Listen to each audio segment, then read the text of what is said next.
नमस्कार दोस्तों, मेरा नाम है भालचंद्र। ब्रह्मांड सिद्धाश्रम में आप सभी का स्वागत है।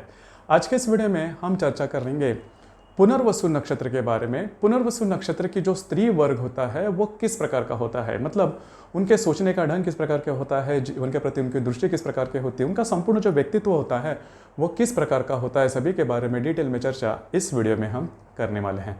पुनर्वसु नक्षत्र के बारे में अगर देखा जाए तो यह जो नक्षत्र है, यह नक्षत्र मिथुन राशि और कर्क राशि दोनों राशियों में देखा जाता है। हालांकि हर नक्षत्र के चार चरण होते हैं, उसी प्रकार पुनर्वसु नक्षत्र के भी 4 चरण हैं। 4 चरणों में जो 3 चरण हैं वो मिथुन राशि में आते हैं और एक जो चरण है वो वो कर्क राशि में आता है। पुनर्वसु नक्षत्र के बारे में अगर देखा जाए तो ये जो शब्द है पुनर्वसु, उसका जो अर्थ है पुनर्वसु माने कि पुनर्वसन करना।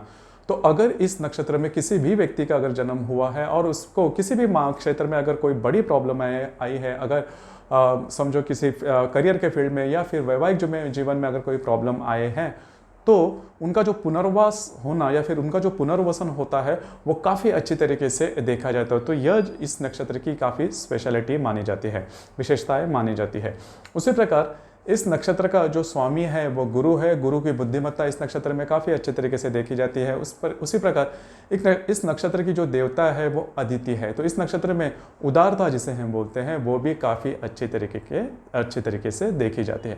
उसी प्रकार यह जो नक्षत्र है खास करके स्त्री वर्ग के लिए वरदान के स्वरूप साबित होता है। मतलब स्त्री वर्ग के लिए जो भी महत्वपूर्ण गुण हम एक्सपेक्ट करते हैं, अपेक्षा करते हैं, उसी प्रकार के गुण किसी भी जो स्त्री है जिसका जन्म इस नक्षत्र में हुआ है उनमें ये पाई जाती है। जैसे कि इस नक्षत्र की जो स्त्री होती है उनमें वात्सल्य काफ़ी अच्छा दिखाई देता है। सांसारिक सुख के बारे में ये जो नक्षत्र है वो काफ़ी बढ़िया माना जाता है। कोमलता इस नक्षत्र के स्त्री में देखी जाती है। दयालुपन अच्छी तरीके से देखा जाता है।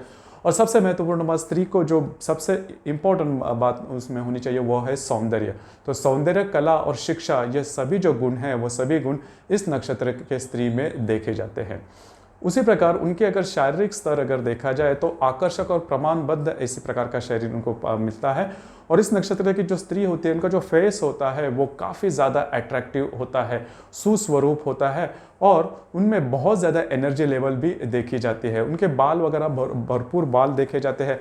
आँखों का जो सौंदर्य होता है वो भी काफ़ी अच्छा देखा जाता है। हालांकि इतना सब अच्छा होने के बावजूद इनका जो रहन सहन होता है वो काफ़ी नॉर्मल होता है। जैसे कि आपने देखा होगा कि कृतिका नक्षत्र या फिर इसके पहले जो हमने वीडियो बनाए उसमें कृतिका नक्षत्र के बारे में, कृतिका नक्षत्र की जो स्त्री होती है उनके बारे में, या फिर रोहिणी नक्षत्र की जो स्त्री होती है उनका वो भी दिखने में काफ़ी अच्छे दिखते हैं, या फिर उनका जो मतलब ओवरऑल उनकी जो पर्सनालिटी होती है वो काफ़ी अट्रैक्टिव होती है। लेकिन उनका जो रहन सहन होता है वो थोड़ा सा भड़कीला होता है, थोड़ा सा डार्क होता है। लेकिन इस नक्षत्र की जो स्त्री है, मतलब पुनर्वसु नक्षत्र की जो स्त्री है वो दिखने में काफ़ी सुंदर दिखाई देती है। लेकिन इनका जो रहन सहन होता है वो काफ़ी सिंपल होता है, नीट क्लीन होता है। किसी भी प्रकार के भड़कीले जो रंग होते हैं वो ज़्यादा करके नहीं देखेंगे। हालांकि फैशन उनमें देखा जाता है, लेकिन फैशन बहुत ज़्यादा मायने में बिल्कुल भी नहीं देखा जाता। हर एक प्रकार के जो कला है वो इनमें देखी जा सकती है। हालांकि हस्तकला या फिर गायन, वादन, नृत्य, इस तरह की जो कला होती है और कला कौशल्य के जो काम होते हैं वो भी इस नक्षत्र में देखे जाते हैं। जैसे कि रंग काम है, रंगोली है, उसमें भी इस नक्षत्र की जो स्त्री होती है उनमें प्रावीण्यता देखी जाती है।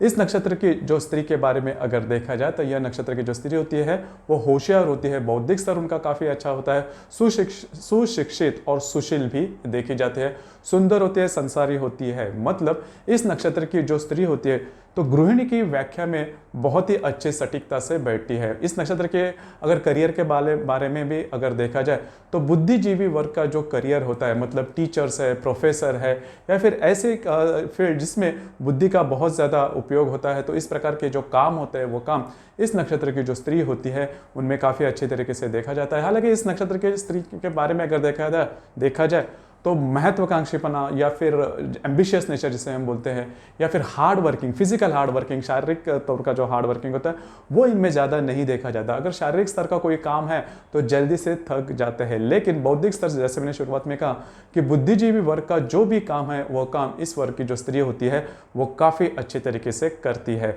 तो हालांकि हम जैसे देखते हैं कि जो स्त्री वर्ग होता है वो थोड़ा सा नाजुक होता है, शारीरिक श्रम उसे ज़्यादा नहीं पसंद करते या फिर उन्हें नहीं आते ज़्यादा करके, तो उसी प्रकार की यह स्त्री होती है और बहुत ज़्यादा एडजस्ट करने वाली होती है।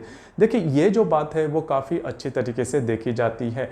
अगर कोई भी स्त्री किसी भी प्रकार से अगर एडजस्ट करती है सामने वाले व्यक्ति से, तो फिर उनका जो सांसारिक जीवन है वो काफ़ी अच्छे तरीके से देखा जा सकता है। उनमें सौंदर्य काफ़ी अच्छा होता है, बौद्धिक स्तर काफ़ी अच्छा होता है, वात्सल्य काफ़ी अच्छा देखा जाता है, प्यार का जो नेचर है वो भी काफ़ी अच्छा देखा जाता है, एडजस्टिव नेचर देखा जाता है।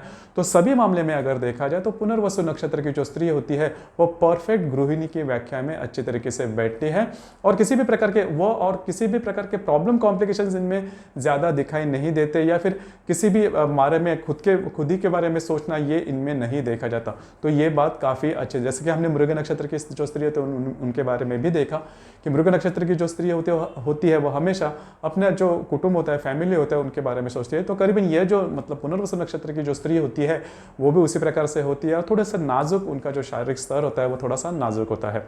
अब हम चर्चा करेंगे कि उनका जो स्वास्थ्य होता है वो किस प्रकार का होता है। स्वास्थ्य के बारे में अगर देखा जाए तो स्वास्थ्य के बारे में ज़्यादा इनको हार्डवर्क वगैरह सहन नहीं होता, तो हार्डवर्क से रिलेटेड जो भी काम प्रॉब्लम है वो इनके होने के चांसेस ज़्यादा है। और सबसे इंपॉर्टेंट बात, वात और कफ जन्य इनकी प्रकृति होती है, तो सर्दी या फिर उसी प्रकार से उससे जुड़ी हुई जो भी मतलब प्रॉब्लम है, व्याधि है, वो उनमें होने के चांसेस ज़्यादा होते हैं। उल्टी या फिर मानसिक स्ट्रेस या मानसिक तनाव में काफ़ी जल्दी आ जाते हैं। मैंने जैसे कहा ना कि उनको जो स्टर्डीनेस है वो इतना ज़्यादा नहीं रहता, इसीलिए कोई भी अगर स्ट्रेस वाला काम हो या कुछ मानसिक स्ट्रेस आ जाए तो वो जल्दी से थक जाती है। तो यह बात इनमें ज़्यादा देखी जाती है और उससे रिलेट करने वाले जो भी व्याधियाँ हैं वो व्याधियाँ इनमें ज़्यादा देखी जाती है।